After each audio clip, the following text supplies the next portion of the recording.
Welcome back into the Sports Source. This segment of our program brought to you by Calhoun's. When it comes to summer fun, East Tennesseans like to get outside, and whether it's a picnic or a day at the lake, let Calhoun's provide the food. With one of these, the Feed 5 or Feed 10 family pack, you know, right now you can get it with barbecue or ribs. You can now get it with ribs, barbecue or ribs, bread, beans, slaw, sauce, napkins, utensils, plates. It's all in the box. They do the work. Feed 5 or 10 people, or I know this is crazy, you can do mathematics, and if you've got 2 of these boxes, you could feed 10 to 20 people. So trust me, Calhoun's and the Feed 5, Feed 10, think about it. Calhoun's, they do great stuff. We'll be telling you about that all summer, because all summer you should be taking great advantage of this. Let them do the work before you go out and enjoy the great outdoors. Okay, earlier this week I asked some of you fans on Twitter to let me know what would be good enough to consider 2017 a successful football season. I'm just going to put some of the answers up at random. I just copied a few of them, so let's go ahead and start reading some of these. And I know that's small, so listen to me read to you. The first one, SEC East champs, period. Year 5 with very good recruiting. It's time to put up or shut up.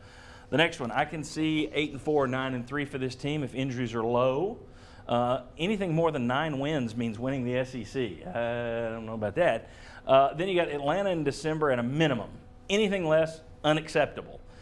10-2, SEC East champions, New Year's Day Bowl.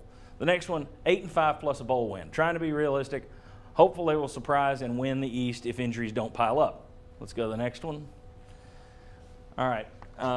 Win the East no matter what. Win the East, then the bowl. Forget winning the SEC title game, baby steps. Win the very mediocre East. It gets back to who you beat. If you beat Florida, I can live with 6. Without them, I want 8. Another one, win the East. And then someone else, at least 8-4, maintaining recruiting success, and beat either Florida or Georgia. And then we got 3 more here, I think.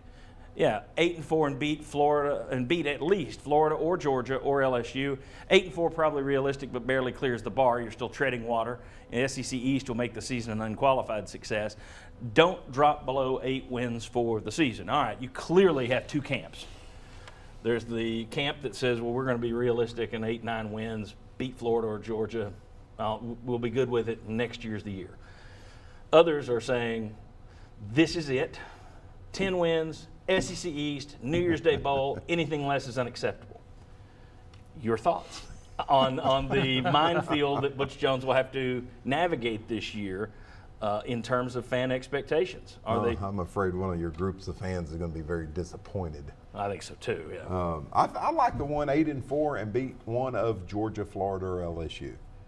And I think if you went 9-3, you might have beaten 2 of those. But I think 8-4 and beating one of those, that's a good season. Well, to be clear, you're not saying that's the goal, and that's not the goal every year. No, that's not the goal, but that's realistic. I mean, that is doable. When you're replacing top quarterback, top receiver, top running back, top D lineman, top linebacker, Reeves Maven, really, and then top cornerback, that's a realistic goal. All right, Jimmy, Josh, Mike, your thoughts on the responses we got there? I'll piggyback Bob's, except I'll add and beat South Carolina and Vanderbilt too. Yeah. You know, you can't do like a year ago and beat the teams you're supposed to beat. All those are the targets, and then you lose to South Carolina and Vanderbilt. Yeah.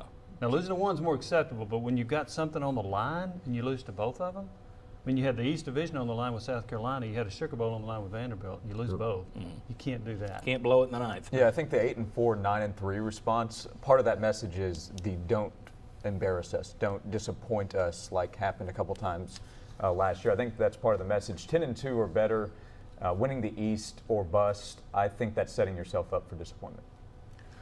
I like the guy that said, or guy or gal said 8-4 is just treading water.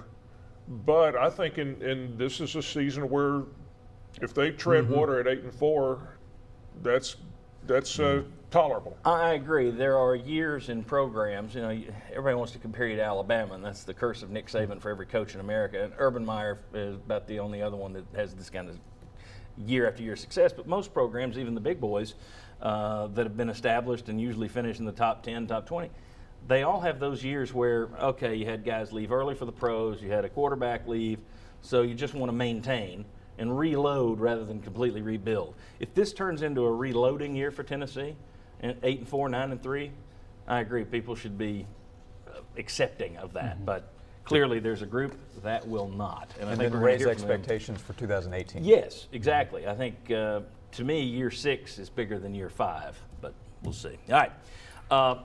When we come back, we're going to talk a little bit about SEC Media Days of this week. So we're going to talk about our own predictions. Who's going to finish first and second in the East? Who's going to finish first and second in the West? Is Tennessee even going to get into that East race? We'll discuss. Come on back on the Sports Source.